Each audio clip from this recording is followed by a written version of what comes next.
Hello everyone and welcome to another Star Wars figure review. Next up for you today I'm going to give you a look at another Clone Wars battle pack. This time around it's an exclusive battle pack.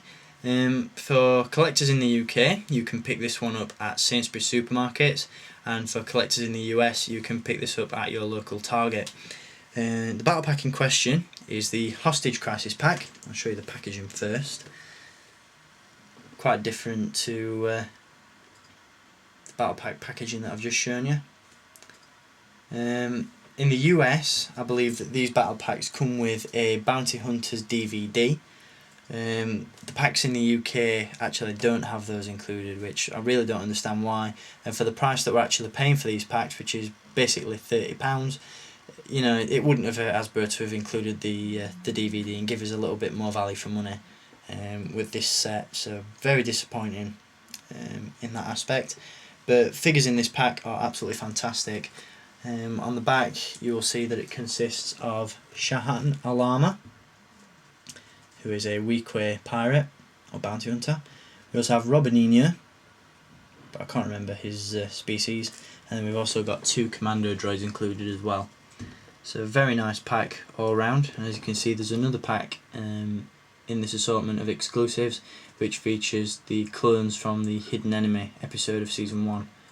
So be on the hunt for that as well. There's not really much of a description on the back of the packaging, so I'm not going to bother reading it to you, but you get the basic gist of what this packaging looks like. Anyway, enough about the box. I'm going to show you the figures now. First up, I'm going to give you a look at personally my favourite figure from this set, and that's this guy here. This is Shahan Allama, who, as I said, is a Weequay bounty hunter. Very interesting character. I absolutely love the detail on this guy. His head sculpt is absolutely brilliant, as you can see. Really brings out some of the detail in his skin. If I can zoom in on it actually, give you a better look. There we go.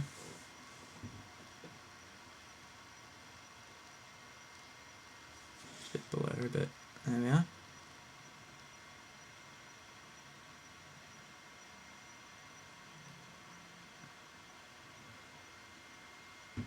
Absolutely fantastic detail on this guy. Really do like him. Zoom out again. Articulation wise, he is much better than I expected. He has a ball jointed neck, ball hinged shoulders and elbows, swivel wrists, swivel torso, swivel hips and ball hinged knees. There's no articulation in the ankles, but unlike most figures, I don't really think that this guy needs it because he tends to stand up pretty well on his own without a display stand, so I don't really think he needs the ankle articulation. Weaponry wise, he comes with a dagger, as you can see, which he's holding in his robotic arm, which I didn't actually realise that he had up until getting this figure. And he also comes with a blaster pistol, which is the same as the one that is included with the Nikto Guard that I reviewed for you a couple of days back. So that's Shahan Allama. Quite an interesting name for an interesting character. Next up we have the quite tiny Rubbern. As I said, I forget the name of this character's species, but he looks like a little fish with an eye patch. So, articulation on this guy is, you know, it's a little bit mediocre, but for a figure of this size, you know, I can understand why it doesn't have articulation. It's not the fact that he's short that explains the lack of articulation. It's just the fact that he's quite a skinny character. You know, his legs are practically paper thin. So I think if they'd have included joints in this guy, I think it'd have been a bit too bulky and it would have just looked out of proportion. But the articulation that he does have is a ball jointed neck, swivel shoulders. I believe he has a swivel torso. Yep, swivel torso and swivel hips. And he also has ball jointed ankles, which I wasn't actually expecting. So I will give Hasbro credit for that. As you can see, he does come with this rather large backpack, which is pretty intricately detailed actually. You've got a little bit of Orabesh on the top there, and you've also got an opening flap so you can store accessories in there, which is cool. And also you've got these what appear to be like explosives slotted into his backpack as well, which are all individually removable, although they are quite fiddly to get out. And as you can see, there's some pretty cool detail in those as well. I'm assuming these are what Rubbern places on the doors in the Senate during the hostage crisis episode, and you know, he blows them up, and when he eventually gets to the main Senate room, and Cad Bane's holding all the hostages, and before they leave, Rubbern slaps a few explosives on the sides of the room as well.